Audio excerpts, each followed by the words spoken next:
Hello everyone. This is Brother Benson and I'm joined with Miguda. Miguda, habari gani? Niko salama kakangu, labda za kwako? Mi niko vizuri.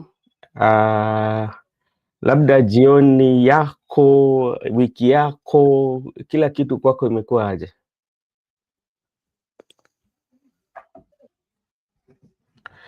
Nashukuru Mola kwa sababu jioni yangu imekuwa vyema na pia wiki yangu ni kama nimekamilisha vizuri. Juu aswa kesho yake ndio mwisho wake wa wiki, siku ya 7. Na saa leo siku ya 6 tunakaribisha Sabat, na vile vile pia kesho ndio tukamilisha. Kesho ndio siku yetu ya kukamilisha wiki. Sasa naona tu Mungu amejalia afya nzuri. Okay, hiyo ni vizuri. Unajua huwa tunatofautiana sana sana kuhesabu masiku. Tuseme kwamba Mungu alipumzika siku ya 7 na ndio siku ambao watu wanaenda kuomba kumshukuru Mungu. Lakini unapata kuna utofauti hapo, unapata kwamba kuna makubaliano. Unajua kuna wale ambao wanaamini ni kesho, kuna wale pia wanaamini ni Jumapili. Ili jambo unajua inahusiana na labda tuseme ukaribu wako na Mungu, ama siku haijalishi, bora tuko karibu na Mungu.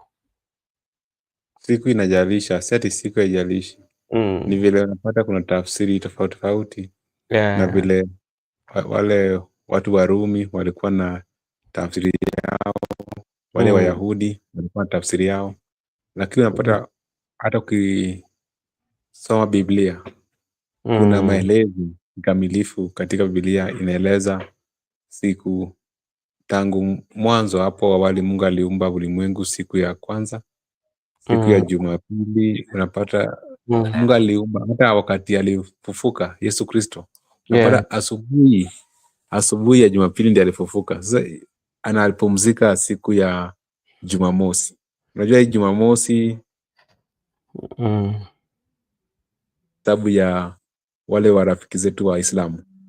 Wao Jumamosi ni siku ya kwanza, mosi ni siku ya kwanza. Jumapili, Jumatatu, Jumanne, Jumatano, Ijumaa, Alhamisi. Hao wanapumzika siku ya Friday. Sasa walianza kuhesabu yao Jumapili. Na Jumapili mpaka walianza kuhesabu Alhamisi. Na vile vile unapata sisi pia kama Sabato, hesabu zetu zinaanza Jumapili siku ya kwanza. Mpaka hapo Friday mpaka siku ya 6, siku ya 7 tunapumzika. Vile vile unapata Wakatoliki pia wale marafiki wetu wa Rumi wanaanza kuhesabu siku yao Jumatatu mpaka kesho, alafu siku ya Jumapili ndio siku yao kupumzika. Sasa ningependa kusema tu ni muhimu kupumzika. Unapata Mungu pia yeye ndiye alituumba, lakini alisema katika zile sheria zake ya kwamba siku ya 7 ni siku ambaye aliumba na akaitenga na akapumzika. Ndiposa ikuwe ishara ya binadamu ya kwamba mkumbuke ya kwamba hizo siku zote mfanye mambo zenu, lakini siku ya Sabato ni siku ambayo mnafaa kunikumbuka na muombe. Okay, Miguda, asante sana. Wacha nichukue hii nafasi nimsalimie ndugu yetu Gypsy Corner. Asante sana. Anatusalimia, tunakuuliza uko vipi, uko shwari? Brother Benson Media, most people interpret the 7th day differently. We are all children of God. Days don't matter. We have to accommodate all religious and all that. Thank you. Sorry, it was by the way. Thank you so much for sharing. Joseph Karaoke, Seth Panyakomoto. Wewe hata Joseph, sasa wewe sasa hata unafaa unaweza kumbuka Miguda, sijui kama uliona hizo hayati mzee Kibaki alikuwa anasema wewe huyu anapa ashikwe akamatwe apigwe, ndio sasa Joseph anafaa afanyiwe hivyo. Bado tunaongea, amekuja na Seth Panyakomoto. Hebu kuja hapo tuambie huyu Seth Panyakomoto aje. Anyway, Joseph, I hope you're doing fine and hopefully Joseph ataingia hapa, tutasikiza maoni zake. Ndiye kuja hapa, yeye amekuja hapa na hakuna hata salamu. Ameanza moto. Akuja anafaa ashikwe, akamatwe, apigwe. Okay, thank you so much, my brother Joseph, and we are glad to see you on the comment section. If you find time, you can also come and join us on the discussion. Yeah, Miguda, I tend to agree also with what Godia has said. We are all children of God, and they sometimes do. It depends on the interpretation, on how you interpret it. But at the end of the day, because like I think you see, like maybe just to give an overview, or especially like my mother's religious, you know, like you saw me wearing that red robe, you know. Yeah. I saw you do. I saw you And wearing. like I saw so you many even with the drum. with the drum, With the drum. People are surprised that I usually don't do that, and I do that because like kwa Kiswahili tunasema kwamba makuzi yetu ilikuwa katika dhehebu ya roho, na kawaida yake wakati ambapo tunashukuru ama tunashangilia ama tunamtukuza Mungu, baadhi ya vitu ambazo tunatumia ni ile ngoma. Pia kuna vitu vingi, na pia inafaa uvae nguo rasmi, lakini unaweza sema kwamba unaweza kuwa na jora nyekundu ama jora ambayo ni nyeupe, ama ni kanzu kama unaweza ita hivyo. Sasa unapata kwamba mojawapo ya, naweza sema kwamba ni mila, ama naweza sema kwamba ni desturi za kanisa za mama yangu, ni kuwa huwa tukiingia katika kanisa ama hekalu tunatoa viatu. Tunaamini kwamba hapo ni pali pa inataka ukuwe na heshima. Sasa viatu zote zinabaki nje, unajua, na ukipatikana na ama mkubwa wa kanisa yule ambaye ataangalia kuja kuite polepole na kukwambia bwana, heshimu Mungu bana, unajua we inafaa ukae nje, you know. Okay, let me see. Let me say something in English, kindly. Yeah. 1 minute. First, let me also send my greetings to our friend Gudia, and because I spoke in Swahili, I like to put it very clearly in English that the issue of religion, it depends on the interpretation, because earlier I said about tafsiri in Swahili, but now it depends on interpretation. The way you interpret your religion is the way I interpret, and also it depends on how someone was born. Like you find yourself by default in a family whereby people tend to put you in your early years to go through doctrines that are similar to your beliefs, so you end up following them to the latter. I just want to give you 3 examples. Just to conclude. First, like you have said very clearly, in your religion you believe in the Holy Spirit, the Roho, and also because I understand that when the time David was singing, David used to play drums, and when David was playing drums, he used to chase away evil spirits. So if you find that in your church, you ended up picking that if you play drums and you worship in the manner David used to worship, it shows that the glory of God is upon you. At the same time, you chase away evil. And also, if you look at the Legion Maria, the Legion Maria people also, these people do speak some sample into the Bible. When the time Jesus Christ drive away the demons from that man, and when he was asked by Christ that, what is your name? He responded by saying that we are legion, we are many. So the Legion Maria also derive it from legion, many people, many spirits. So they are legion. And lastly, and also second last, you find that the prophet of war, when he was initiating the repentance and holiness church, he also picked it the time Christ was in River Galilee, was in Lake Galilee, and he was speaking to the disciples, that is Simon, Peter, and their brothers Andrew and James. He was telling them that the time is fulfilled. Repent and claim the kingdom of God. So Oworo also took the repentance, the term Jesus said repent, so repentance and holiness. And also we, the Seventh-day Adventist Church, we took the great controversy. The great controversy is the great battle between the light and the darkness. So we were just basing our argument on the Sabbath, and so on and so forth. So it depends on where you are brought in, on your belief, on your religion. We don't say that ours is perfect or yours is perfect, but we embrace the the diversity of religion, and that's why we said, like in our country, that there is no state religion in this country, because we are diverse in culture. And lastly, the Muslims brothers also believe in Muhammad, and also they believe that Jumamosi, Jumapili, paka hiyo siku yao ya mwisho kuomba. So to that extent, we can't claim that your religion or mine is superior, but we are all subscribing to one God. They say that God for all of us, a man for himself.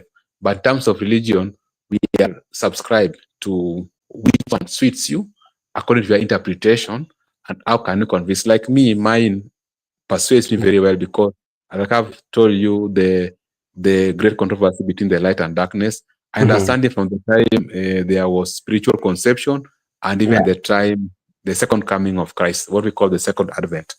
All right. All right. Thank you so much, Mr. Miguda.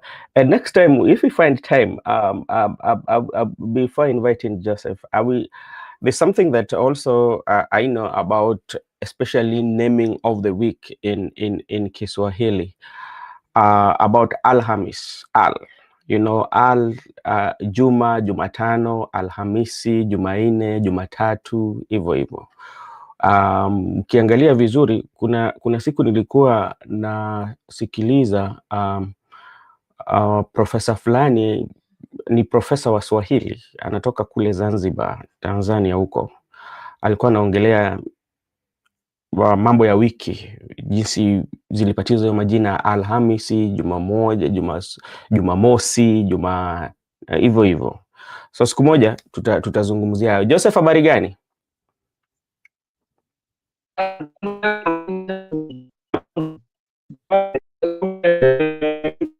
Check your audio. There's a problem with your audio, sir. Haya, check your audio, brother. We cannot get you. You are breaking. All right. As Joseph is checking his audio, Miguda, so that is quite much good, especially on how you elaborate. And this brings me to especially growing up with my mom, especially being that person who was in Roho, Roho, and she like there's no way that you can convince my mom and tell her now we need to go this, because like she's so much rooted in them from our childhood to our marriage life to giving birth to us. And so sometimes, like when you go home, Miguda, I think Miguda, I remember when you came, my mother could not even greet you. In the morning she could only could not shake your hands. That. Did you realize that? I remember. Let me just add me 30 seconds, kindly. When I came to your place, like me, where I'm brought up, I'm used to greeting people physical. And so the first time I was received by the board management of the school, I wanted to greet him actually. Then he declined and clapped for me back. Also, I clapped back. So I see like I never got it right. So when I went to your home, I think around night, during the night, we never met with your mom. So in the morning, so when I was trying also to shake her hand, then she was like clapping. So I was like, oh, now I got. Most of the people in your area, they don't shake hands, and so I realized, okay. And even today, when I saw you with that red attire, I was like, seriously, in your so I realized that actually there are some cultural practices you do which are not in other churches. All right, thank you. So it also has a meaning to it, and maybe next time I will take you through in depth what it means. Even me as a son, maybe when I was still young, I would greet her, but like it reaches a certain age. Until today, even if I go home, I cannot shake her hands.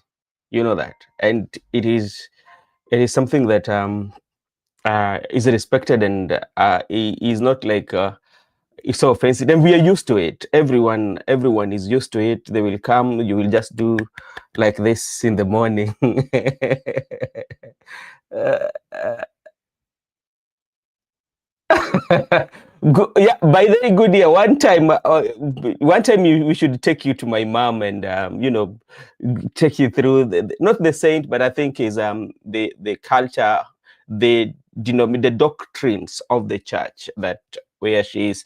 I think like there's some rank that you go through the church if you've reached there, so you are not allowed. And something also very funny part of it is that uh, they don't, when they eat, they have to have their portion by themselves, so they don't share with anybody. You take your portion, and they only can share with the kids, but with adults they cannot do that. So there's so much cultural and doctrines of the church that are within that church that need more explanation. We need to study your religion, Brother Benson Media. Yes, it is quite much interesting to study, and even if you come to how we play the drum and everything, it is quite much interesting. One time we will do that study. Hey, Joseph, are you back, my brother? We leo umenyongwa. We ndio maana nilikuwa nakwambia venye uliingia wakasema bas, huyu ataka kutuchapa.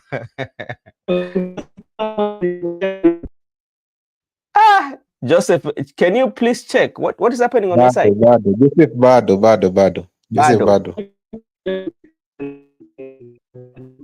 No. Joseph, Leo, we can't hear you. You're breaking. Yeah. Even check on the comment section. So it is quite much interesting. Okay, thank you so much. I don't know what is happening with our panelist Joseph today. We don't know what is happening on his side. And because we find ourselves with us, we are okay. So Miguda, there's quite much that is going on, especially in the country. We just want to look at yesterday the president had a State of the Nation address, and he gave quite much elaborate explanation on what he's going to do. And if you look at it keenly, it's that the president was giving a 10-year roadmap, not even a 10-year, maybe 10-year roadmap, whereby he wants to take Kenya from the third world country to the first world country. And there's so many I would say so many pillars that he did mention, and what he's going to do in terms of infrastructures. He talked about infrastructure, something that also the president talked about. President also talked about education in terms of funding, yeah. And from president himself, from the look of things, president saying that things are working. Yeah, there's also something that president say about employment of teachers. When you look at that is quite much true. He has employed that number of teachers. That is from the fact checks that were checked. So that is okay. But there are so many things that people still feel that is not adding up. In terms of fixing the economy, he talked about Kenya being now in Africa rank as the 6th in terms of GDP, which if you go to the Google, that is also true. But now let me welcome Joseph before we go into deep. Hey, Joseph. Can you hear me now? Yes, now you're good. What happened? Yeah, I've been hacked, bwana. I said, Seth Panyako, I have been hacked, bwana. Yeah, wewe umeguza. Why are you touching the red line? Unajua, something that you have to know. Before ukishaona a red line, you have to survey your area and see how am I going to cross this. You cannot just come bump. Bwana. They're hacking me, bwana. They're hacking me everywhere. Anyway, how are you doing? I'm very fine. I've been doing great. I needed to change some. See wajanja kuniliko. I need to change some devices, and they'll never catch me. When did you come to the world of devices? You know that world is usually given to the good as people. I think yesterday I blew up on their face with Collins when we debated yesterday. I think we wanted to know huyu kijana ni nani, huyu anasumbua watu huyu. We need to shika yeye kidogo. Yeah. Yeah. Okay, thank you for hosting us today. I have been watching. The reason I said Seth Panyako, I've been watching the the followings in Western region. Yeah. And I can tell you, things are getting thicker. I think as the more we are getting into the last leg, I think next week we need to dedicate a show for the by-elections, because I think as we are getting into this, it's getting now harder and harder. Because today I saw the campaign that was being done by the United Opposition led by Akina Natembea and Matiang'i and Kalonzo. You know, today I also saw that it's called this guy. Malala and Natembea, yes. in good terms now. I saw the walisameheana, so I think mambo huko si rahisi hivyo. And I saw also in Nyamira, do we have a by election? I saw in Nyamira we have. I never knew even in Nyamira we have a by election. Yeah, they are MCAs. Because I saw also Matiang'i was there and he was campaigning. And he also was campaigning. I think he left in Bomet. So things are going to get in next week. Things are getting thicker. We need to see, because you know, I told you these by-elections are going to tell us the future of what the general election will be. That's why everybody is here. Yeah, and there's something about those by-elections that we will talk about. Especially, there are two areas that we have to pay keen attention to, because they seems to be like a battleground for the two major. I would say the government and the united oppositions, because when you look at Mbere, you could see the campaign money that has been put in place in that area, especially, and even the opposition, the united opposition is camping there, Honorable Rigathi Gachagua.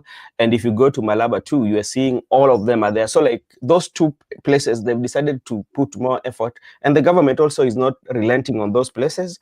We've seen the as I said earlier, the money that we are going to talk about, especially with the IBC, because there's that limit money, the limit of money that you can use, especially in election, and the voter bribery that the opposition is talking about. What is the IBC doing about it? Yes, so those are some of the what we are going to talk about. But before we go there, I just want to give you overview of what President spoke about on the State of the Nation address yesterday. And as I said earlier, Mr. Joseph, is that President was giving a roadmap of taking Kenya from a third world country to a first world country, whereby he's looking at a projection whereby in maybe a period of 10 years, we will be in the league of Singapore, or would I call it the Asian giants. So that is where we are. Is it okay, or is it good step for the country and the people? Yes, and what should be done? So if you look here, I will just give you like some of the things that President said, especially road projects. President he announced yesterday that he will do almost 28,000 kilometer road. This is dwelling of major highways, including Rironi, Naivasha, Nakuru, Mau Summit Road, plus to tarmac 28 kilometers of roads, and dual of 25,000 kilometers more. That is, the energy is tend to increase 10 megawatts. Yeah, education, he has boosted education by putting in a total of 700 billion, and this one is from 490 billion to the education sector. He also talked about economy plan and sweeping economic plan centered on infrastructure expansion, agriculture self-sufficiency, and turning Kenya into a next exporter, especially that when you're talking about agriculture. And if you look at the infrastructure that he was talking about, he has pledged to put almost to something like around 5 trillion, and it pledged that no new taxes or borrowing to fund a 5 trillion infrastructure plan. So there will be no borrowing. He also said that it's going to create what we call the creation of National Infrastructure Fund and Sovereign Wealth Fund to attract private investment. And this was supposed to be signed into law like today, if we are speaking. So, and he also talked about SGR extension to Kisumu and Malaba starting in January 2026. And there's also privatization proceeds will be like this is told that the proceeds that will be the proceeds will be ring fence investing cited global models like Telemasic and Mabudala. What? And Mau Road will be through PPP. So there's quite a much that the president put in place, and this is just a way to tell you that we are in the road catching up with the Singapore. We are headed to the Singapore. So, and there are also those who felt yesterday that the president did not talk about corruption and the president did not talk about the security. But people say that all that he said here all those are in them. So start with you, Mr. Joseph. What do you think, or what are you making about the state of the nation address that was done by the president yesterday? Thank you. I think you have asked me a couple of questions there, and I'll start answering it by the first one, which is about Kenya becoming a first world country. For me, what I know, when you want to become a first world country, you start with major things. You start with industrialization. You cannot start saying that you are going to become a first world country if you are still relying on crops like tea and coffee that are the ones which are your major export commodities, and you are relying heavily on imports to your country, and you say you are going to change the country to become a first world country. We are supposed, we cannot, brother Benson, we cannot even be able to manufacture ourselves toothpicks, leave alone managing big factories which can be helping the economy of Kenya. The factories that were built, some of them like Mumias and Pan Paper, they have already fallen down. They are already shut down. So what kind of fast food country are you telling us you are taking as if we cannot do even industrialization in the country? We even import some of the, if you want to become a fast food country, you need even to stop importing clothes. Why are you importing clothes from other foreign countries? And you say you want us to become a fast food country. Secondly, how will you want us to become a fast food country when initially corruption has become rampant in our country? Corruption. If there is something that the fast world countries have done, is fight corruption. Do you see any fast world countries? Because many of you or many of us know here the fast world countries. Who are they? Do you see them dealing with corruption issues? Singapore needed to fix this. Singapore is a good picture of what Kenya was. They fixed their corruption issues and fix the industrialization issues, and Singapore did not have any minerals or something, Brother Benson, but as Kenyans we have small minerals and something, but Singapore had nothing. But they saw, instead of our country going down the drain, we need to do what? We need to stop corruption and start working on our people. If there is a minister who was found corrupt, and what he did, because the government, the president of Singapore, the prime minister, told him, I'm not going to support you in court. What did he do? He just went and bite the bullet. He just did suicide. So we cannot talk about first world countries when we are still having problems with healthcare system.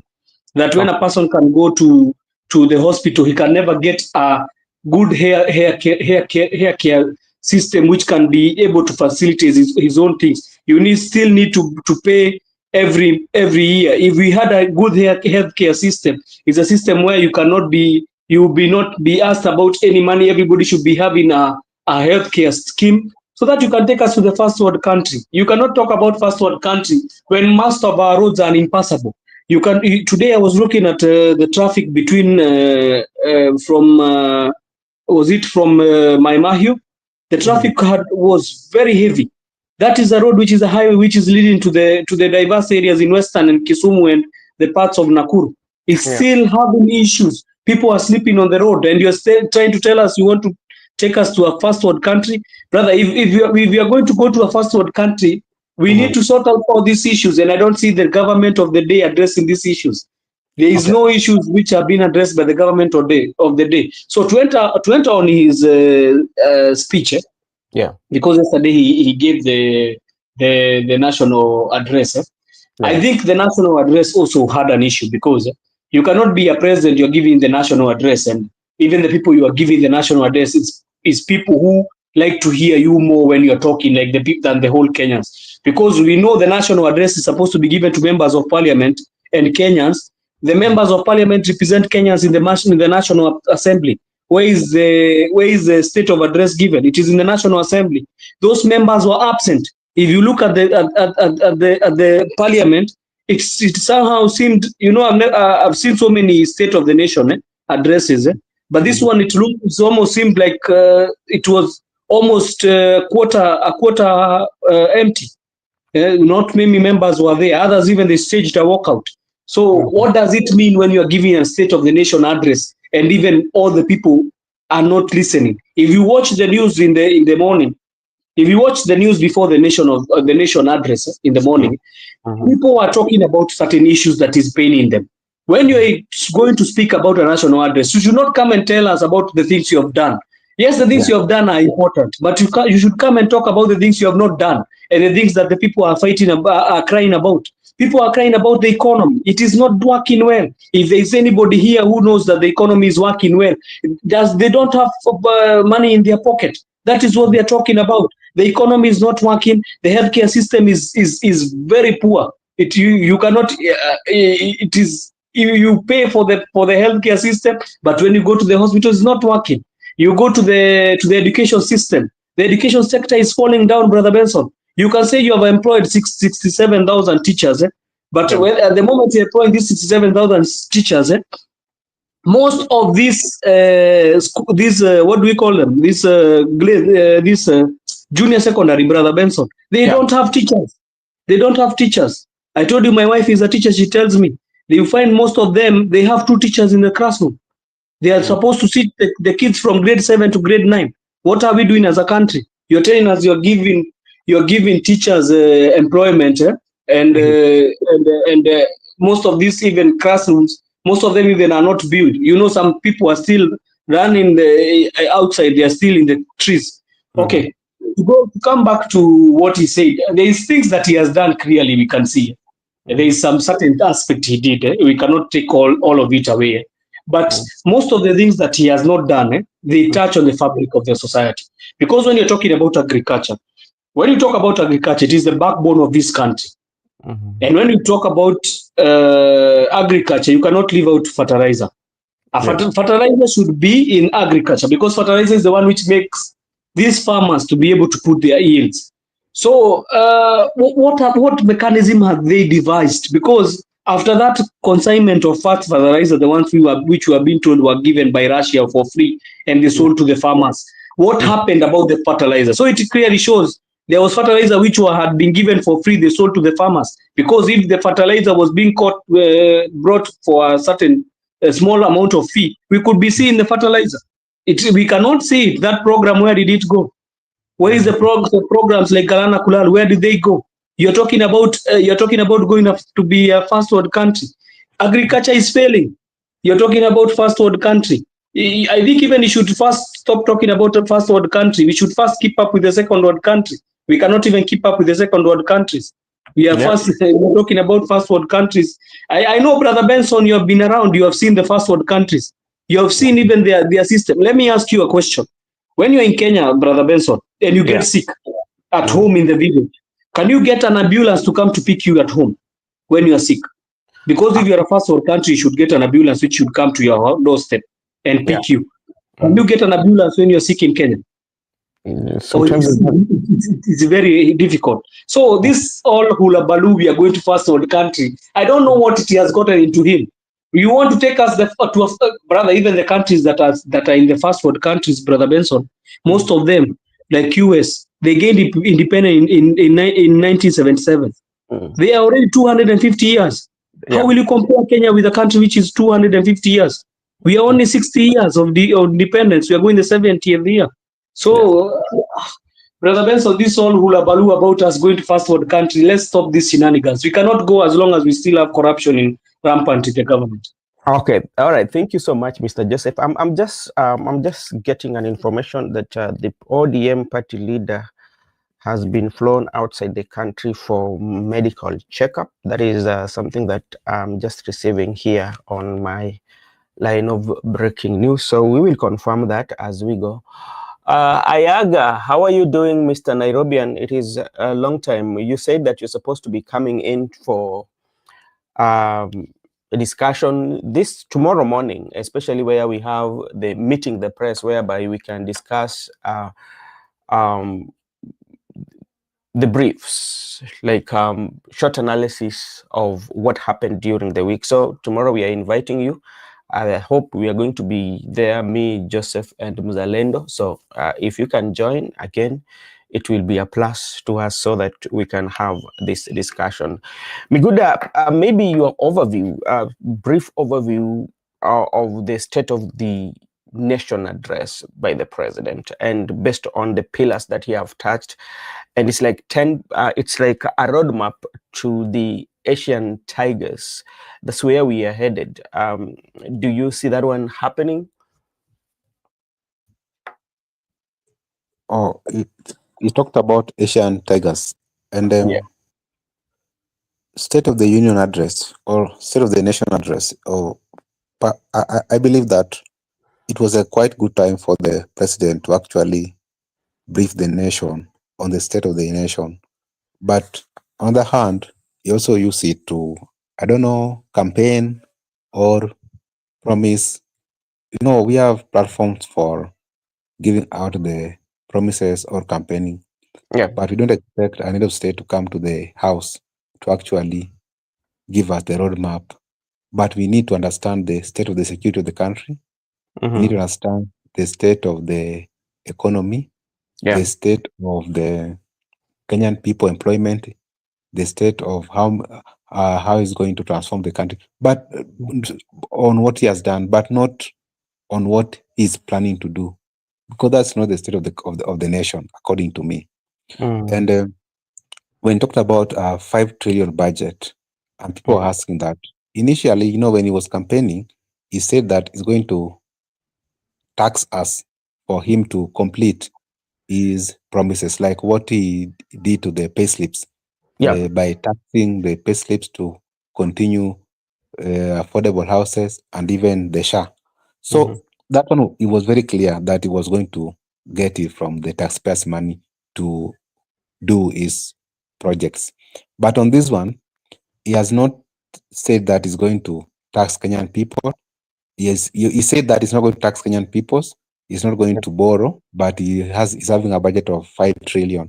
And we believe that he said he's going to go PPP way, whereby the issue of the Mau Summit Road, he must do it PPP. So if he's having a budget of 5 trillion, he's not going to tax Kenyans. He's not going to borrow. So if it's going to do it PPP, that is now up to him. But unlike what he did was by taxing us when he was doing his projects, but Kenyan people say we are fed up of taxing. What I want to say that if you go to the Asian tigers, like people are focusing on the Singapore, but let us look at the South Korea. If you go to South Korea, in South Korea, the South Korea people are actually, let me give you an example of the Luo people in the Kenyan context. You understand, the Luo people, they don't have money into their pockets. Unlike our good friends from the mountain Kenya, whereby they are empowered in business-wise. So if you look at the Luo people, they don't have, even if they have money, but they have small monies into their pockets. So that's the state of the Singapore, of the South Korea by that time, even the Kenyan context. What did they do? What did they do? Those people, they open companies, and also there were shareholders from the people. So the little yuan you put as a share into the company. Then if your shares grows, you open a company, and after the company has been opened, they create job opportunities to the younger people. So when you create more job opportunities to the people in the economy, people are going to get employment, people are going to have money to their pockets, and you are going to grow economically. But you cannot just have an economy whereby I'm going to build infrastructures, and also I'm going to ensure that there's universal health coverage, but you have not sought me in terms of employment. You Yeah. must sought me first that I have a job, I have an income, so I have my money in the pocket. Therefore, I can travel. The traveling, I can use the road some, but you can't give me better infrastructure and Yeah. there's no money in my pocket, there's no job. I don't wake up in the morning going to work, I don't have money in my pocket. At the same time, I cannot cater for my own share because I need to have that money in my pocket to cater for my share. Therefore, if you have a secure for me job, you are going to also tax me back to construct that road. You are going to tax me back to put better medical facilities. But there is no way you want to put better medical facilities and infrastructure, but me, you have not sought me. If you sought me, I'll give you my pay slip so that you can tax me to give me better medical facilities, to give me better infrastructure, to give me a new funding model for my kids and the future generation. So even though we want these first world countries, is something that it is I can say juicy, but you also understand that, and they have been on Singapore. South Korea, if you look at what they did, they construct many companies through their shares and also ensure that the younger generation were having jobs, and that to that extent, today they are the Asian tigers. So I think we don't need just to have a roadmap or a proper plan for the country without having done proper research on how our good friends from the Asians did it. All right, thank you so much, Mr. Miguda, for that. And you know, even though that having that vision is, if that vision, it's a good, and everybody admires to be where they are. But sometimes I usually say this: let us go and check their blueprint. How did they reach where they are? There are some measures that they took. One of them being integrity, especially when it comes to leadership. And if you look at our setup, especially when we are doing, or even we are contracting any of the projects that we are doing, you find that some of the proceeds, the contractual proceeds, usually go to some of these politicians, you know. So it requires integrity of the highest order, both from the leadership themselves and even for the people, the countrymen themselves. The idea of sycophancy usually cannot allow especially for us to go the Singapore way, because these are the questions that we are raising. Especially, it's a very good idea. How can we go on a Singapore roadmap, and that is the roadmap, and we are still doing empowerment, whereby very selective of leaders are going to do empowerment, and look at the choppers that they are going with. When you look at the money that is poured in expenses vis-a-vis the money that is given, it doesn't make reality. So when we want to go there, such like issues, you know, those are some of the things that should be addressed. And when we are looking at politics, we do not look at politics on how to unseat somebody or to prove our prowess, but we look at who are these people that we are electing and how are they going to assist us, especially to move the right way. And remember, that was the other day that you saw an article that was uplifted. I think it was from New York. I think it was New York Magazine, and it was in the Standard about even the export, especially labor export that we do. You know, we want to go the Singapore way, but we are still exporting labor. We are not building our country. We are not building our country, especially we are not providing the spaces for this export labor that we are taking out to be invested in our country, but we are taking them out. So to me, I think it look good, but now how are we going to put that into implementation?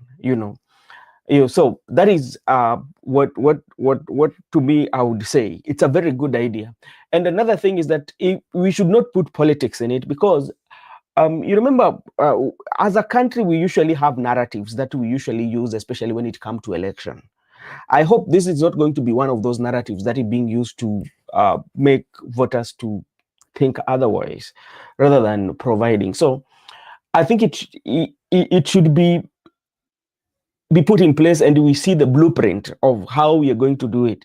How are we going to make sure that we reduce on the corruption? You know, Kenya is the only Kenya is among the countries that have created anti-corruption unit, yet we still have corruption in the large scale. But we have a body that deals with corruption. Yeah, among the countries, you know, to an extent whereby we are creating the body that deals with corruption, but still you'd see how corrupt the country is, corrupt the people are, corrupt, you know, that corruption, you know, it's yeah. So, but that is what we would want to say, but it's a very good idea.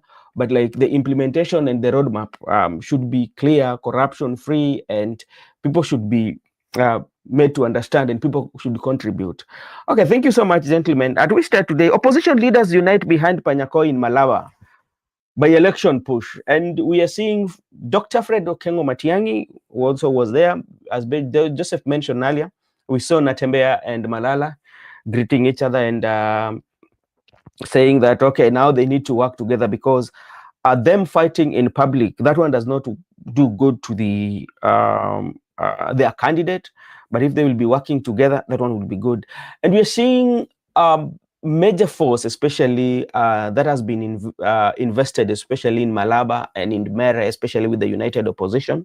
We've also seen allegation of voter bribery, you know, and to an extent where we saw a governor, we talked about it yesterday, a governor decided to distribute lollipop to the residents of, is it Embu?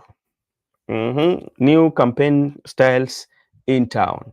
So let me start with you, Joseph, because why do you think like the opposition has decided to invade Malaba to push for Panyako? Yes, thank you. Before I answer that question, I want to echo what Eric Ayaga said there. It's a very good point. Yeah. He has talked about the Vision 2030.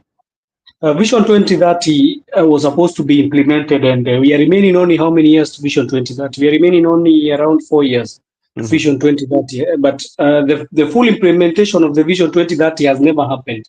Yeah. We still have the same issues that we were having. I think Vision 2030 had also infrastructure in it. Also, leave even the Vision 2030. We had another vision which was brought of the four. What was it called? The four agenda. The four plan agenda. Yeah, the four plan agenda was a very good plan agenda, because it was talking on healthcare and other sort of and agriculture. And if that has not been implemented, how will we be able to implement this one of becoming a first world country? You know, we are a country who talks and talks and talks, but the full implementation of these things never happen. It's a good vision, but it's a good vision for what now? Because if the vision of the country is everybody is following the law and nobody is stealing money from the coffers, it's a very good decision. We can go to the first world countries if we want. But the systems there in place helping us to strive to go to the first world country. I highly doubt if we are the country who has anti-corruption commission, but they never work in anything. We have so many commissions, even the NCIC commission, which never does anything. It's just a toothless backing organization which never does anything. So I would like to echo the words of Ayaga there, because they are very strong. We have so many visions, but we never implement them. To come to the by-elections, I came here, Brother Benson, and I told you that these by-elections will certainly be a mirror to what is going to happen in 2027. It will be a very good setup pace for what will go down in 2027. And you can see most of these leaders, first in the United Opposition, they have decided now to put away all their differences, and they have come together for the campaigns. I saw today they were in in Malava constituency, where they were campaigning for Seth Panyakoe. And you could clearly see that those guys, they have become a lethal weapon. You know, I have seen the likes of Akina Farouk Kibet going to Malava almost every day. And, you know, the money that is changing hands there, it's not a joke. So what truly is going to happen in the next coming few days? It's going to be very fast, starting from tomorrow. Tomorrow is on a weekend. Yeah. Starting from tomorrow, it's going to be high octane politics. And I've seen also all of them will be in Bere on 24th of November, where they're going to be campaigning for the candidate in United Opposition. I'm very happy also. They have decided they are going to support any candidate coming from the United Front, whether he's in DAP Kenya and whether he's in DP, because these candidates are not from the major political parties that you can see. And I'm seeing, I saw Boni Halwale. You know, Boni Halwale is the chief whip in the Senate for UDA.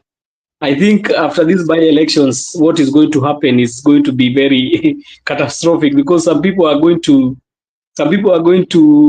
be axed out. Most of the people you see there, I'm telling you, there's going to be a reshuffle in almost January, December going to January. There's going to be a reshuffle of the cabinet. And I told you, I always see things and they always happen, Brother Benson. Just wait for the cabinet reshuffle, which is going to be in December or January, because you cannot be having these certain people who are together with you, but they're not helping you even clinch this seat. If Mbere is going to be taken by DP and Malava is going to be taken by DAP Kenya, I'm telling you, it is going to be difficult for those guys who are in government to try even explain themselves to the masses. But Malava constituency, that campaign is high octane. I saw Fernandez Galaza with Mudavadi. They were campaigning for this other guy. I thought the name was who I saw him.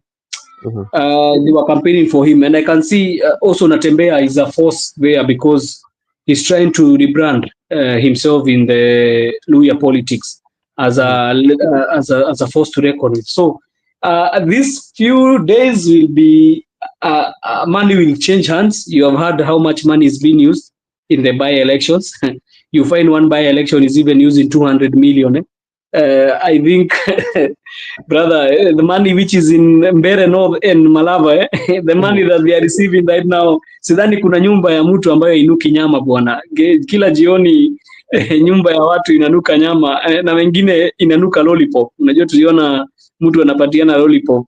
So wacha wajienjoy, ni wakati yao ya kukula. Niliona watu wengine kutoka Nyandarua wakiambia watu wa Mbere, kama mmeshindwa kukula, mtu ile tukuje tuwasaidie bwana. Hii pesa ni mingi. So I think those are the things which are going to come certainly, because the by-elections in 27th November. It's on a Thursday. So it means Saturday, Sunday, Monday, Tuesday, Wednesday, 5 days. There is only 5 days. And I'm telling you, these 5 days, you see the campaigns in higher tech. You saw yesterday, Anani was very angry. Kidure Kindiki, he lectured Gachagua almost 10 minutes. And I'm telling you, this is not all about the MP for Mbere or the MP for Malava. This is all about to see how much power each has. Okay. All right. Thank you. Okay, thank you so much, Joseph. I will just continue staying. I will also engage you. And you've spoken of something that is quite much needs to be addressed, because look at the resources that is put in place, especially with those who are campaigning for the government, especially the money that is being poured, and the rumorsly that we are having almost over 200 million. And if you look at over 200 million with just only a by-election campaign, that is too much. Especially just only for somebody to get elected, and what is going to be aftermath of that? How will that one change the lives of the people? Because look at it this way, when you look at it, it's not even 2 years, it's less than 2 years, because and if you even calculate the money that the said members of parliament are going to earn vis-a-vis what has been put for campaign, it is quite much a lot. But now we are also waiting to hear from IEBC, because like there's a limit of resources that you can use, especially in by-election. What action are they going to take? Are we going to see what happened in Kasipul Kabondo for the two aspirants, especially those who are going to, that is Ongondo Were and Boyd Ongondo Boyd Were and Philip Aroko, who were fined 1 million for the violence that took place in their constituency? We are waiting for that. Miguda, let me come to you. When you say the opposition are not taking any chances, especially in areas that you say that the government has really invested in terms of resources, what does this one tell you? And as you talk about that, also mention, because today we've seen the deputy governor of Homa Bay, that is Honorable Magwanga, has officially today, as we speak, addressing the supporters of Aroko, and is now officially supporting Aroko. He has come out boldly now. And we have also Ogada, who was in the nomination in the ODM, also today throw his support to Aroko. What does it mean for the people of Kasipul? Okay, let me focus on Kasipul, since Joseph has delved into the issue of Mbere and Malava. But I'll just speak generally, then I'll focus on Kasipul. First, we have seen there is a hotly contested by-election in the country, whereby the government has come in and invested a lot of their resources.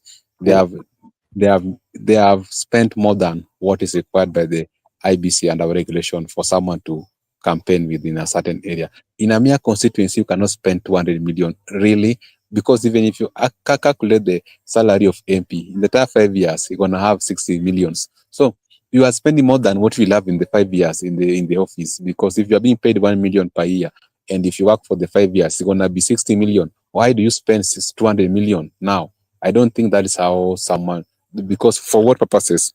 We are spending more than your salary. So what you are going to get in the entire duration. So I believe that there's a lot of things are happening. Voter bribery is going on. There's compromise, and also IBC officials have been compromised. And to that extent, I see there are going to be a lot of issues. But government has also decided that they want to push them to the wall. And maybe something that I must say here, that these elections, they are going to be worse, because we are going to witness a lot of things happening on election days, including rigging. So we must be ready for anything as the people of Kenya, because Kindiki and the guys and the Ruto are playing hard, and they have also given instructions to the officials that they must make sure that their candidates win in those areas. And also the people who are in the opposition, that's what the people are. The people also want to show the government that we, the people, we are the sovereign. We are the people who can speak lastly at the ballot. So me personally, I'm predicting that it's going to be a lot of violence. And also on that day in the morning, you will see officers, the law enforcement officers in those regions. They will beef the security, and there are a lot of things will happen in the course of the day. And that one you should not fear, because as we have been in those trenches, like I've told you in the previous election 2022, I told my friend Joseph in 2017, Matiang used to bring for us police officers, police station, into a polling station, but we overcome. So the people are always sovereign, because the people are more, and the people can always overpower the law enforcement. So people don't need to fear, because if you need, those are the challenges we are facing when we are fighting for the democracy, when you're fighting for the electoral reforms. You must face challenges. There must be that push by the state, because they don't want you to interfere with the status quo.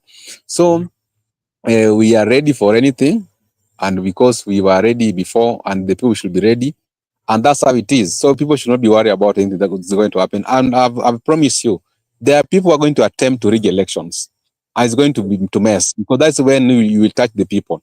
If you try to touch those elections, the people will react back, and if the people will react back, that will be up to the states. So I want to just conclude by the issue of the Kasipul Kabondo. Kasipul Kabondo, like I predicted, that is going to be Boyd Were, but there are a lot of developments currently going on, because I'm also having my intensive from the ground. Yeah, there are a lot of developments. the person who actually contested with Boy wearing their certificates, the runners up, Newton Ogada, has come officially and supporting Aroko. Oyugi Magonga, the deputy governor for the Mobile County, is currently supporting Aroko. And I've also heard Aroko speaking vividly in Luo. And he said, I'm not afraid of that woman. He's referring to Wanga. He said that that woman thinks that people are afraid of her. Me, I'm not afraid of her. And also, Aroko has insisted that he knew Ruto before Wanga. And he said that he was in the broad-based government before DM came. And now no one can lecture him or teach him on how to transact business with William Ruto because he was there before them. So to that extent, I can tell you that even Kasipul Kabondo is not going to be easy because he has also said that the people should cast their ballot and go back home, and the issue of declaration, they should leave for him. No one is going to touch his votes. So you understand, the people have been charged, the state is also charged, and I can confirm to you that it's going to be messy in those regions. And even look at Mbere. You know who Rigathi Gachagua is. Rigathi Gachagua is a good mobilizer, and Rigathi Gachagua knows how to coordinate people locally, and that's why he was chosen by Ruto because that's why he ensured that Raila has there was no agent in central Kenya. So Gachagua knows how to play these things. So when Gachagua is in the ground playing these issues with William Ruto, they understand their level. Lastly, the by-elections are going to be concluded on the campaigns on Monday, 24th. Yeah. So when they're going to be concluded on 24th Monday, so on Tuesday, Wednesday, people will be free. But I think on Thursday there will be election on Thursday. Yeah. Then so I think Kindiki said he will be there until 28. Same as Gachagua. Farouk also said that he will be at Malava up to 28. And also the same case with Wanga.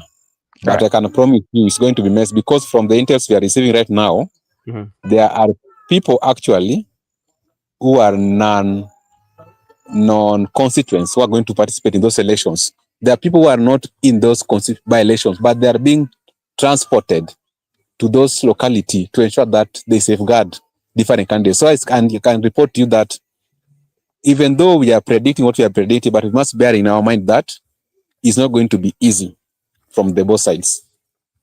All right. Thank you so much, Mr. Miguda. And as you said, that it's not going to be easy, and each and every factions are trying their level best to make sure that they win. But at the end of the day, you look at the happenings, especially with both the leaders, and you see that are they offering the solutions that people need, or it is all about the power and who is who in those particular areas. Talking about the Kasipul Kabondo, it is getting too much interesting the way you say, because like the UDA officials also have thrown their weights behind Philip Aroko, and also mentioned about he knew the president. He knew that guy even before the ODM came in. But when you look at also the Kasipul Kabondo, there's so much that is in stake. One, there's an infight between the deputy governor and the governor. That is something is outstanding. And this is also going to shape the future politics of Homa Bay, because if the governor and the deputy governor, who tend to come from the same political party, are not speaking in unison, what does one tell you? That one tells you that going forward, even their work relation in the office to deliver for people for Homa Bay will not work, because I don't see, especially Governor Wanga and Magwangwa meeting one-to-one to discuss about the issues that are affecting Homa Bay. And that is also something that we've seen with the CIA. Remember when Oduol disagreed with Orengo on the principality or the management issue? Until today, people are still questioning, where is Oduol? Yeah, is earning money as a deputy governor. I don't know whether yes, but is he working for the people of CIA? Those are questions. Then that is also what is happening in Homa Bay. That is one. Then secondly, there's also that element of Aroko and Wanga. There was a time in some clips back then, in ODM, I don't know, it was a rally when Aroko was given an opportunity to speak. And if you look at that video, you could see on how Governor Wanga was staring at Aroko. I don't know, Miguda, whether you've met that video going around the social media. And it tells you Aroko and Wanga, they have bigger political differences, as I don't know how that gap is. Their political vision and the political thoughts do not merge at any point. So it's also a war that Aroko also wants to prove to Wanga that I'm still somebody. So it is going to be so much intense, and not forgetting the terrain, especially, or if not the terrain, how the politics of Kasipul Kabondo has been. This is a constituency that has always been associated with violence. And this is coming at a time where there's also stiff competition. Remember, even the Ogada, who is now supporting Aroko right now, what happened to him, including his hospital and his vehicles during the nomination, you know. So it tells you, you can predict, especially in Kasipul Kabondo, what is going to happen. Even with the security that is going to be beefed, Migoda, at some point, mtu lazima, watu watalimana. Hiyo ndio kitu ambacho mimi na. That's what I wanted to say, but no, I don't want to speculate right now. But the reality is that in the ground, the ground is charged. What I told you, the ground is charged. Everybody's charged. And let me tell you one thing. The people of Kasipul have said that they cannot be ruled by a boy. And they have big elders in the army. That's why you saw people like Ogada, people like the deputy governor, those stakeholders who are highly regarded into their society have come up to back up Aroko. And when we talk about UDA, you know the UDA in Omabay County. The UDA in Omabay County is Raymond Omolo. The UDA in Omabay County. That's why I think that these things is not going to be easy. We know where the game will end, but what Alimana? That's the reality. Either way, people.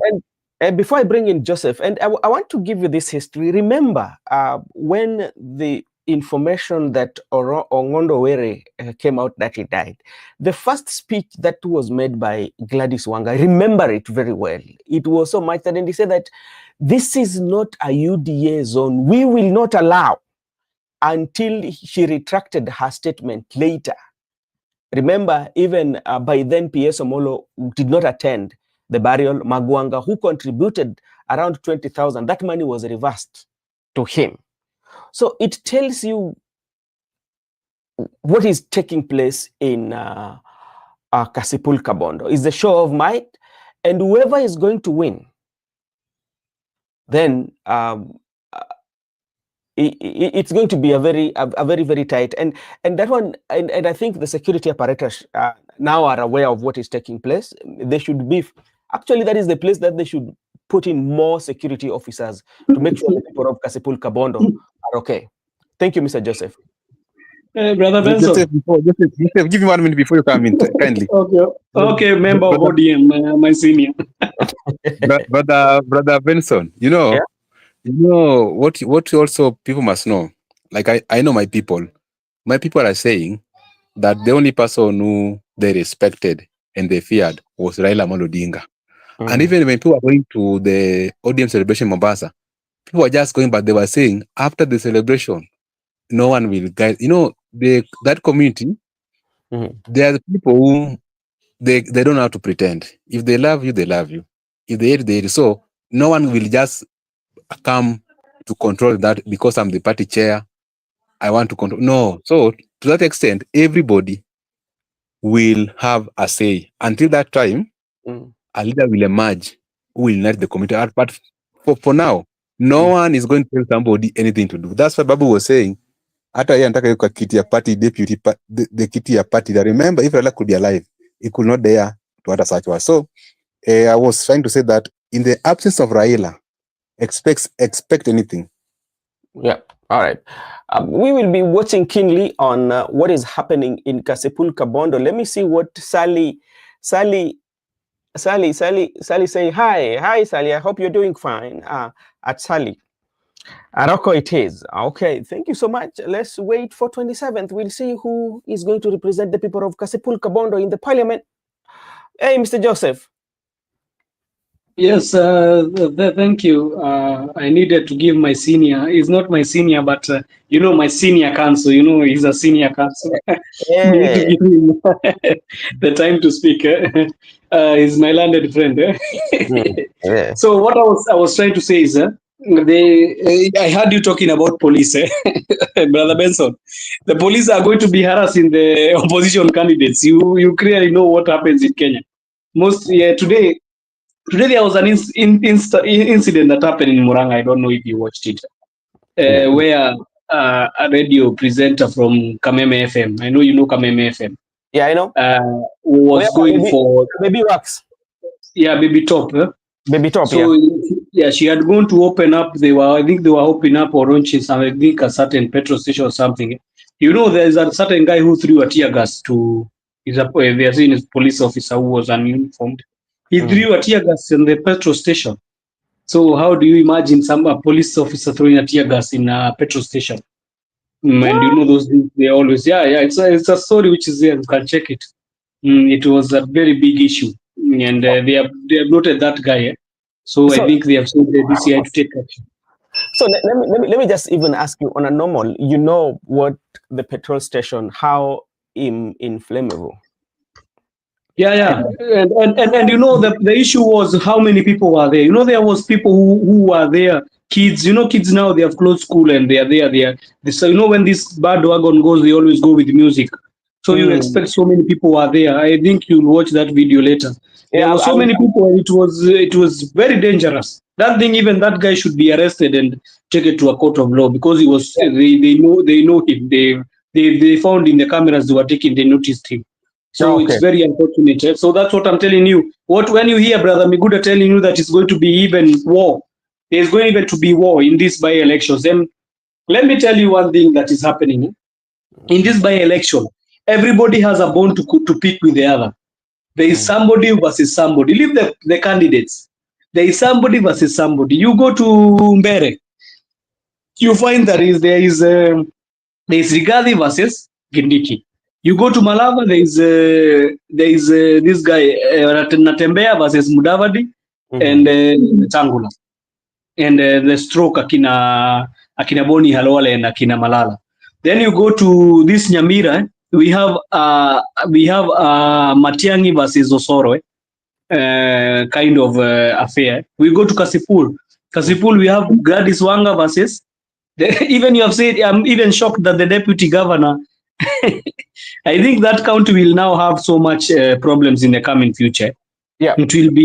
The dealings of that county will be very hard, as it seems. But what I know, these by-elections, there will be too much of rigging. Rigging will be too much, and I would like IEBC to be very careful with these by-elections, because these by-elections, they can also start burning a country. It is very divisive. It is very divisive. It can start from these by-elections and spread out to the whole country.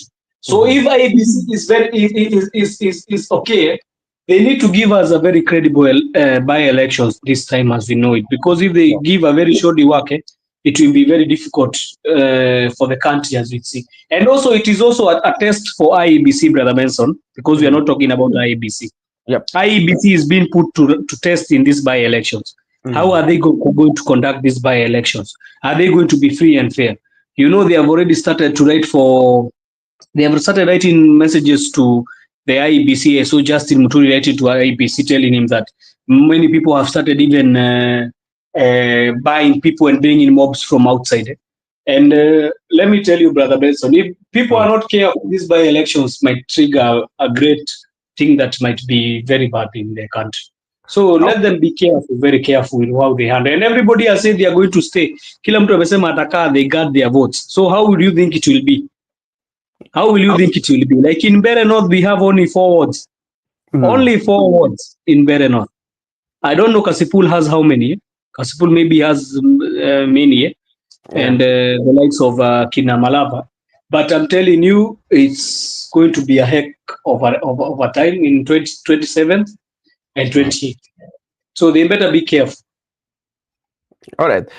Thank you so much. And this is what Ayaga says. Ayaga says that in Mbere, UDA will win unless something urgent happens. Anyway, this is my opinion. I collect at a place called Java in Embu County.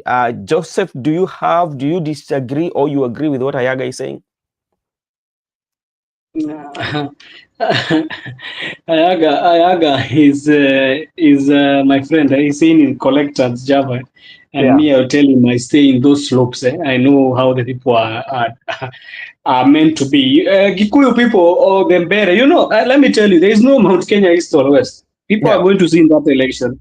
What truly happens, I'm telling you, brother, from experience of what I've seen in Mount Kenya politics. If people don't want you, they don't want. This is not about a case about Rigathi Gachagua or Kindiki. This is a case between Ruto and the people. The people in the mountain, they are feeling betrayed by William Ruto. This is about betrayal. It's not about this one is you people here outside. You are seeing like it is Karish versus Wamudende. No. This thing is about the people versus William Ruto. The people of Mount Kenya versus William Ruto. And I'm telling you, very soon you are going to see what I'm trying to say. That's why you see they are bringing. Why are we not in these by-elections? Why are we not hearing people saying Wamudende, what is bringing, or what Karish is bringing? We are hearing about Cesare Barire did this, Kidiki did not do this, Gachagua did not do this. Why are we not hearing about those? Ruto did this, Ruto said that. It's not about the candidates anymore. That's why I'm telling you. I know the people from that area, how they function. And I'm telling you, Wamudende has a very hard time in Mbere. Even himself, he knows, even he knows. If you look at his facial expression, he knows this battle is not easy for him. It's not easy. Yeah, and Newton Karish, Newton Karish has been an MCA. He was an elected person from Mbere, but Wamudende has not. So for the first time, he campaigned, but he has not been elected by people in that certain area. And people there, you know what is making Wamudende candidates even more harder? These guys, they have portrayed him as an outsider who is coming from outside. He was staying in Kilifi. He's coming from outside. He does not know the plight of Mbere people. So it's a difficult course. But next week will show us. I think Eric Ayaga is saying to the UD. I'm telling him it's vice versa. The good thing time does not stand for no man. Next week. And that's what I say. We know what the clear winner will be given to us on 27, and that one also will help us to look at in the by-election. There's something also that have happened, especially in Kisii. I think it was in Borabu constituency, if I'm not wrong, where the Kenya Moja, that includes Sifuna, Anthony Kibagendi, and the Young Turks, including Gathoni wa Mushomba, they went in that constituency. And this is the first time that especially SG of ODM is not joining to support their candidate. If you look at Kasipul Kabondo and Kisii, that is Kisii County, and Kasipul Kabondo is not, I know it's not as far distance at the way we think, but it's something that can take almost like around, if at most, 45 minutes. But it's going for Kenya Moja in Kisii County and leaving the party bigwigs, including the chair lady of the party, campaigning for the Boyd Werep. This one still brings us to what is happening in ODM. Yes, thank you. And it's for me to answer. Thank you so much. I certainly saw Sifuna, and today he was talking very nice. I heard him talking certain things that even made me shiver. It's like he's leaving ODM or what? Because you heard him saying that Kalonzo akishika his side, sijui nani akishika his side. You heard him talking about that. Oh, that was not today. It was today. Yeah, I think there is a very big disconnect in ODM. There is a very big. People don't want to show it, but it is there, and it is going to. Even if they don't want to take it, it will not take now or next week. I'm going to tell you it is going to happen. In the near future, it's going to happen. Because those guys are not talking the same language. They are not speaking in one same language. You can clearly see that those guys are divided among themselves. Even in the campaign, if I think Raila was there, Brother Benson, this Kasipul campaign, everybody could be there. Yes. Everybody could be there working on these campaigns. So what I truly see is a scenario where ODM is dysfunctioning in certain areas.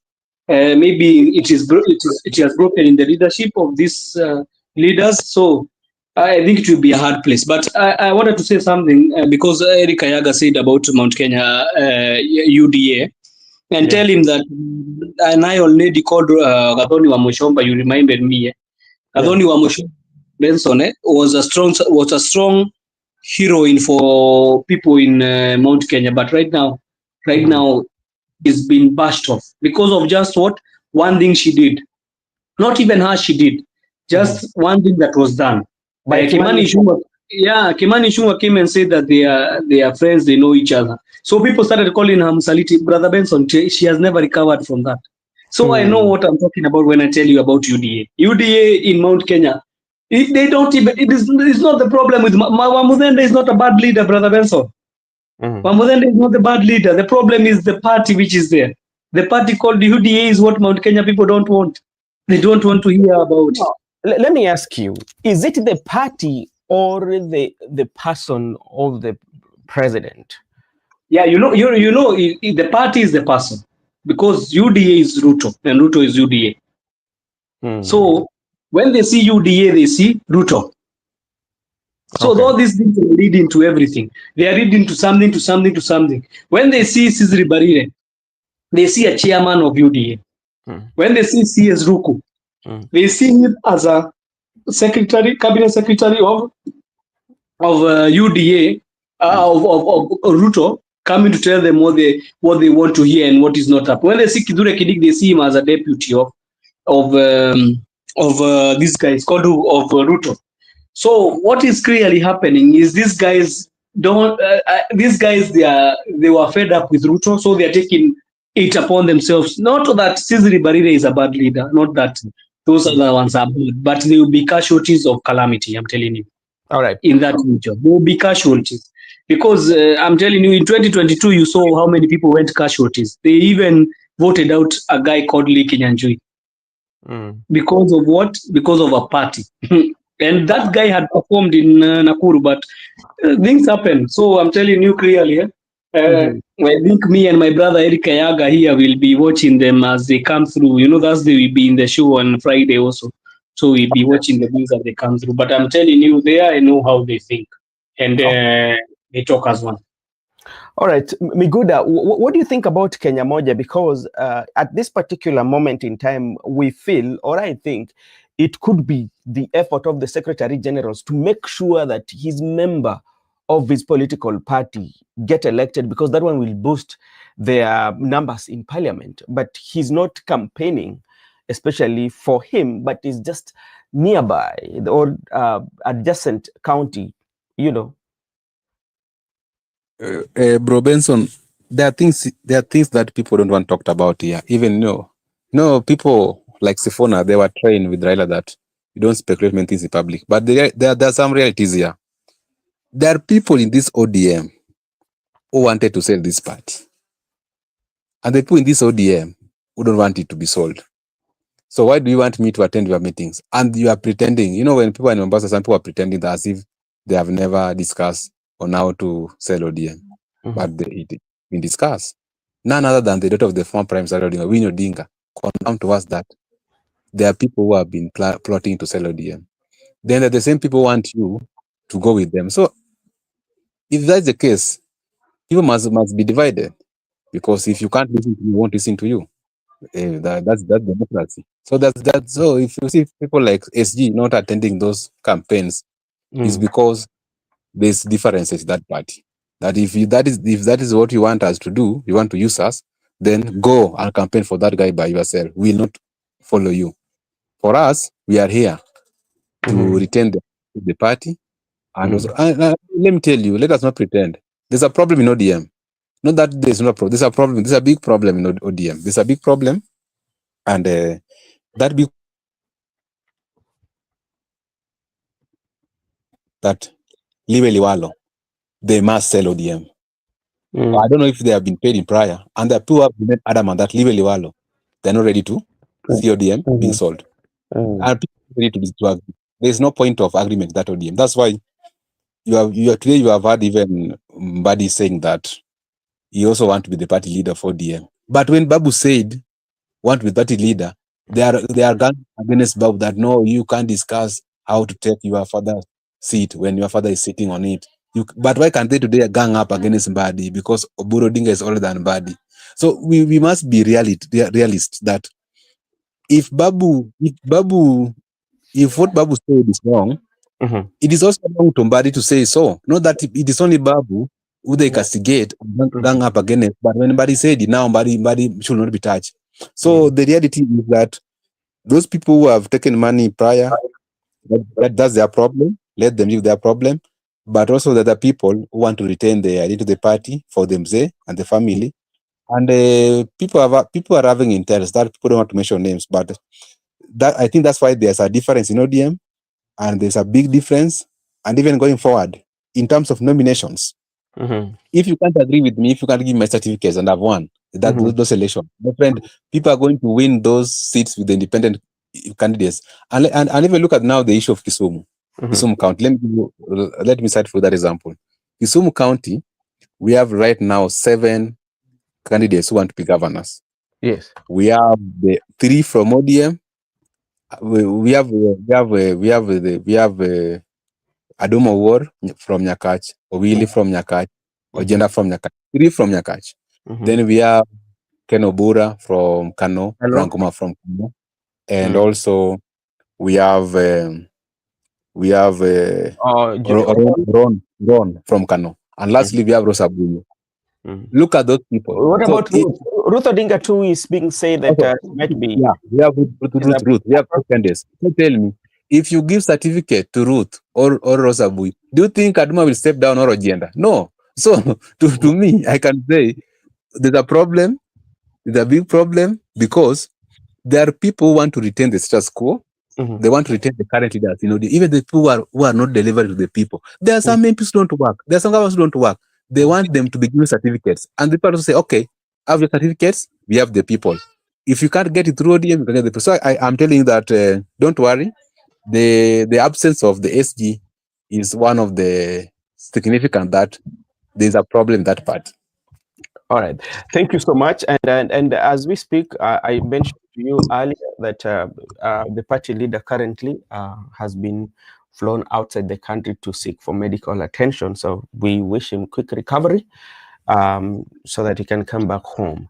And gentlemen, I know we are supposed to close now. And I know, Mr. Joseph, I believe that in the morning, we will be here with you tomorrow in the morning when we will be discussing the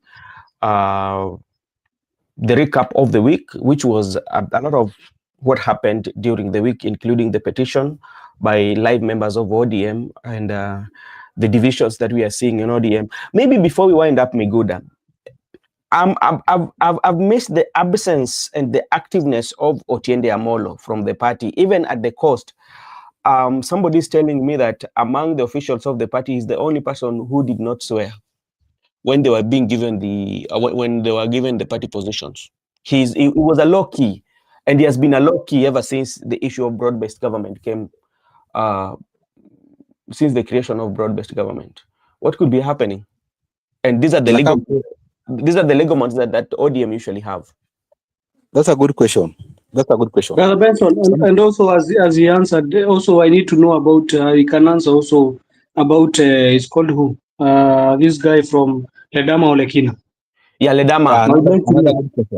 Another good question. I like your questions. They are very good because they are well thought out. Because let me tell you one thing. Sometimes when we come to this platform to report to you people, as we report what is on the ground, like I've told you before, my people, my community, there are people who we know them very well. No one can just rise from one corner of the world that today I want to give you directions, that I'm taking you to Ruto, that I'm taking you to to whatever. No, they have to ask questions. How? On which basis? So people like Otieno Amollo, they are not persuaded to this extent what's going on. So, and people like Otieno Amollo, there are many. Otieno Amollo is just one of them. And also Dama Lekina does not understand, because there are some pressing issues we are hearing from corners. What happened before we reach where we are today? And you have had people saying, give us 40 days, we will make a statement. So I think the time they will make a statement on their 40th day, now you will hear people from Ledama, Otiende. There are people who respect their principality, that we said 40 days. So we are not going to appear before the camera before 40 days. And that's why they're not missing even in parliament. They're not there. Mm-hmm. All right. Mr. Joseph, do you have something to add? Yeah, I think that one is truly missing. I think even me, you caught me off guard with the likes of Otieno Amollo, because Otieno Amollo, I know, is not a person who is always silent. You find him talking in the corridors of power. And Olekina also is a person of, I have not understand what is happening. So I think Adamigud has told me, maybe if they said 14 days, we are going to wait and see. But yes, Brother Benson. Go ahead. Yeah, but as we are talking about by-elections, I cannot say who will win or who will not win. Let's wait for the decision from the people of Malava, Mbere North, Nyamira, and Kasipul. They are the ones who are going to decide what is going to happen. Right now, there is no intimidation. People have stopped being intimidated by the government that they are going to use machinery. I'm telling you, people are going to guard the votes. If you heard what happened in Malava, you know what happened in Malava today morning? The police had stopped the campaigns for the opposition leaders. And the people, when the border people say, when they say the PANA, we are going to continue with the Nini, and it was so chaotic. I'm telling you, if they are going to try anything about voter rigging, it will be. That's why I'm telling IBC should be very careful with these by-elections. All right. But for ODM, we are going to see as it goes by.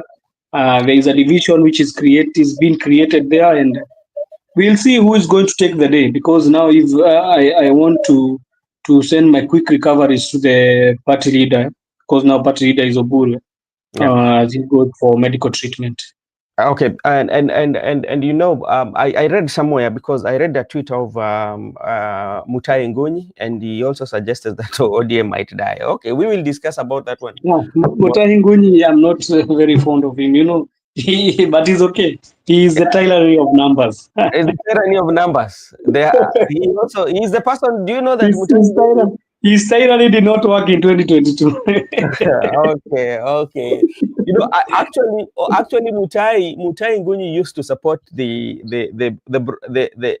BBI faction, and with all analysis by like what happened this time around, he did not get it right. And he's also supporting BBG also. Yes. Now you have BBG. Yeah, but he shifted to president camp after everything, after the election. I think like he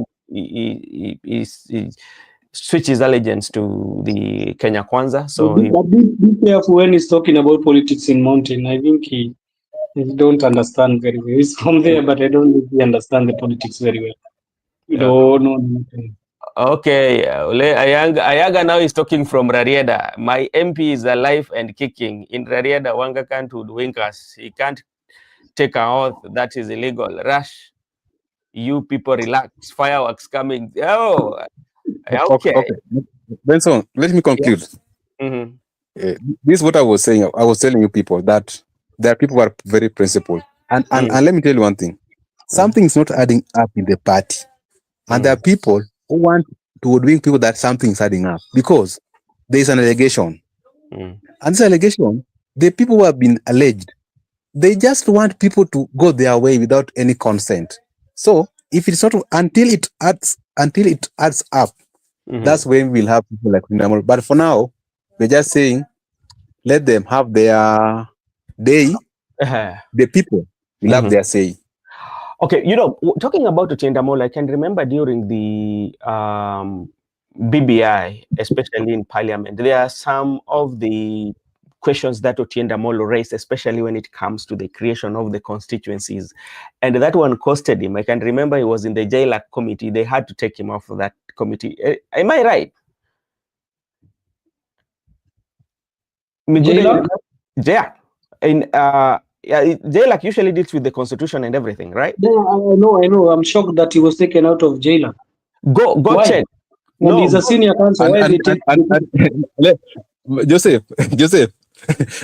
Joseph, let me tell you a story. I was kicked out, so that you can understand that there are things that we must get right before we make our decision. You know, Otinda Molo and Orengo actually advised Raila before they came to Parliament that because there was introduction of new constituency in the BBI, and Mount Kenya are going to have many constituencies. So they tell Raila that if Mount Kenya are going to get many constituencies and Ruto is going to win elections, what are we going to have? We have lost the election, we have lost the constituency. Let us either get the constituencies and lose the presidency, or we get the presidency and lose the election. So they were like, Orengo is going contrary to the decision of the party. You know what happened? Very early in the morning, Baba summoned John Mbadi and Junet at current residence.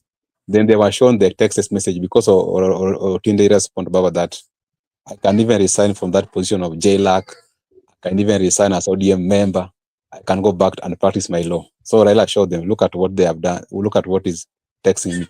The very day in Parliament, the Otinda Molo was kicked out by John Mbadi, but then minority leader. Junet Mohammed was the minority whip. So he was told, but you can no longer hold this JLAC position. Yeah. And it was final. So,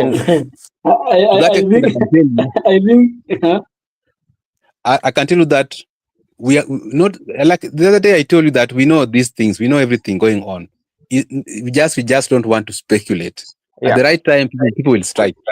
Yeah. So and if you see, Otienda Molo is usually very sober, especially it is making his submission. Even when he's having in any podcast, especially he makes sober discussion, and those one making sense. And actually, the issue of the constituencies that were going to be in the BBI, he protested that, and that one. Actually, among other things that made even BBI to flop was that one, because the only person that is allowed to review the boundaries is not with the members of parliament. It's with the IEBC. They're the people who reviews the boundaries, you know, and legislatures cannot review the boundary and say that now we want to create. And the creation of boundaries should be supported. And how do you support it? It's supported by based on the population. Yeah. But Brother Benson, you know what happens? There is two ways you can go through a referendum. And the two ways are you can go through a people's referendum, and you can also go as a parliamentary system. And in the parliamentary system also is they pick people's opinion from different, that is called public participation. So I think they can do it. The problem is that there was no goodwill of the members of parliament to do that, because if they could have passed a referendum in parliament citing that they are going to want these constituencies to be added, it could have been added by the IEBC, because I clearly know that there is two ways to go at it in the referendum. Yeah, but I see Henry Juma saying Ayaga is from Bondo. Henry Juma barigani Ayaga, kwani unamjua? Okay, my good people, Joseph and Miguda, thank you so much for taking your time to be here with us. Ayaga, also, thank you so much for engaging us. Henry Juma, thank you so much, and welcome to our podcast where we discuss the issues to do with governance and the politics of the day and those news that are trending on the political landscape. And good year, and everyone who is watching. If you're new in Brother Benson Media, you can join us by subscription, so that when we go live, YouTube will notify you. At Henry from Isiolo to Rareda is less than 24 hours, and tomorrow early morning I will join the show while at a capital city in Nairobi. That is How do we know? So can I add something small? Only something small. Oh, yeah, okay, go I ahead. want to congratulate. Brother Miguda is here, but I did not hear him congratulate senior counsel Linus Kaikai. Yeah, oh, So he became a senior counsel. oh, Linus Kaikai is now that guy. Whew. I don't know if Okay. Miguda is there. He can say something about senior counsels. Why your brother, veteran journalist Linus Kaikai, as is admitted in the bar. So he's coming with a lot of experience from journalism, law, and all that. So we will be listening to Linus Kaikai. That's good for him, It has been a long journey for him.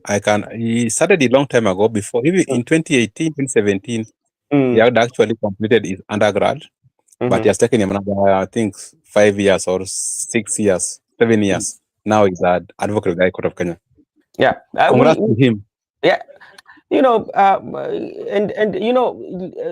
Kaikai is one of the journalists that people that you'd want to listen to, especially when they are having an interview, and she's well versed with the political history of this country, especially during the death, during that mourning period of Raila Amolo Odinga. He said so many things that he had so much history in him, especially also. Congrats to Linus Kaikai for being admitted in the bar. All right, our brothers. Joseph, I see you tomorrow morning, and everyone who was in the comment section, may God bless you. And I see you tomorrow morning from 8 a.m. in the morning Kenyan time. We will be discussing about the politics of the day. Thank you so much, and may God bless you all.